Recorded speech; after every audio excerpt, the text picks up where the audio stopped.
So I finally finished Grand Theft Auto 5. And when I say finished, I mean finished. I'm sitting at 100% game completion, and I have a level 67 Grand Theft Auto Online character. Actually, I take that back. I'm not quite done. Still need to pick up some more trophies here and there, but I feel that I can give a comprehensive overview of what I thought about it. So what did I think about it? Well, I finally understand the hype. A little background on the relationship between me and GTA V. I initially picked it up for the 360 about a month and a half after it released. I played it with some friends online, enduring through the many faults of GTA O. I played through a handful of the story, but once I got to Trevor, I just lost interest. I wasn't connecting with any of the characters, and the game was strangely frustrating at some points. I eventually just dropped it, only picking it up for recording sessions of GTA Online Aftermath. A month ago, I picked it up again on the PlayStation 4, mostly for recording purposes of Grand Theft Auto Online Aftermath still, but I decided to give the story another shot. The addition of persistent first-person camera option made the game instantly fresh, and, in some rights, way easier to control. Rockstar games have always felt pretty floaty, with the exception of Max Payne 3, but playing in first-person alleviates a good chunk of the annoying, at least for shooting. It's not perfect, but, I started playing it again and really started enjoying it. All of it. Maybe I should actually talk about the game for the four of you who don't know what it is. Grand Theft Auto 5 is the latest entry in the open-world sandbox series Grand Theft Auto.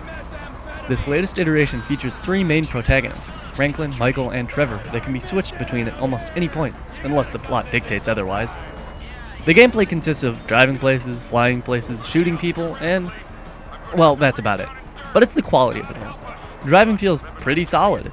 Being a person who's not big into driving games, the driving is entertaining, especially in first person, which is about as difficult as driving from the backseat, but fun. The story follows the three protagonists through their plights of crime. The plot is actually kind of complex, for me at least, but in short, there was a heist that went tits up in 2004 with Michael, Trevor, and another guy. 10 years later, Michael and Franklin become acquaintances, and Trevor joins along after thinking Michael's been dead for 10 years.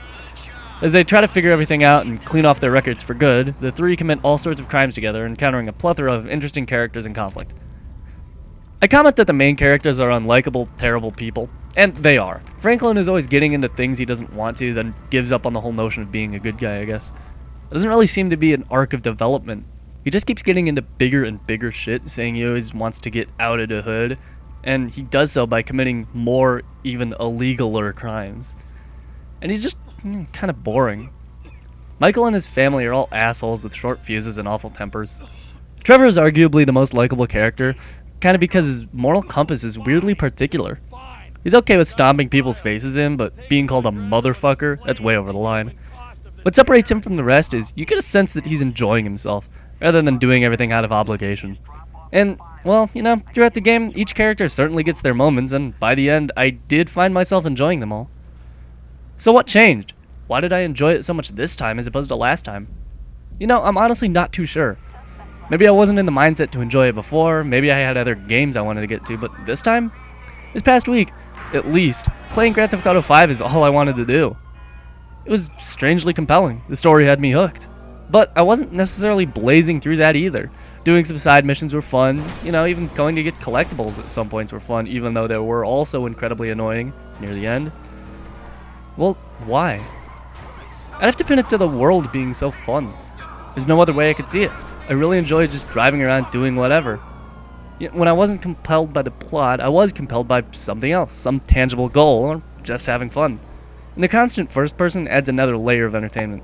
Fun fact, there's a trophy for spending 15 hours in first person that I got without even knowing that it was a thing. First person is fun and challenging. And for the first time since Grand Theft Auto Vice City, I actually really enjoyed some of the talk radio shows.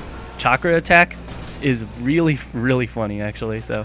And call me a fraud, I'll eat you raw. You understand? I'll cut you open, I'll gut you open, I'll eat your thigh, I'll eat your calf, I'll eat your stomach muscles, them baby back ribs, I'll eat your neck bone. I only eat raw. You understand? Do you hear me? Do you hear me? You're going down! You're going down my goddamn throat! I'ma swallow you like a goddamn cartoon character. You wanna go there? Give it a shot if you're looking for just something to listen to for like 30 minutes. As for GTA Online, well, I don't really have much to say about it. Actually, no, I have way too much to say about it. I feel like that could be its own video, and well, maybe it will be. But I'll describe it shortly here. It's structured poorly to incentivize lower level players to purchase things with real money as higher level players stomp them into the dirt. Missions are boring, tired, formulaic, and frustrating. There's no story, which shouldn't really come as a surprise, but I mean there is some progression. The world is annoyingly limited in terms of private match selections. You can't turn off cops, you can't spawn things for your own benefit, you have to buy everything with money. But you know, I guess after all that, there is fun to be had. It's certainly easier when you're high leveled and or you don't really have to worry about money, but you kinda gotta work for it and push through that annoying slog. You gotta make it there. And this is all contingent on whether you have friends. I mean, I don't really see prolonged enjoyment by oneself. But that's just me. So that's all I had to say about Grand Theft Auto 5. Or at least that's what I think I have. No doubt I'm probably forgetting stuff, but hey, what can I do? Do I recommend the game? Well, yeah. But understand two things. One, I did have troubles getting into the story at first and becoming attached to those unlikable characters. Two, GTA Online is incredibly restricted, and it's not what you want it to be.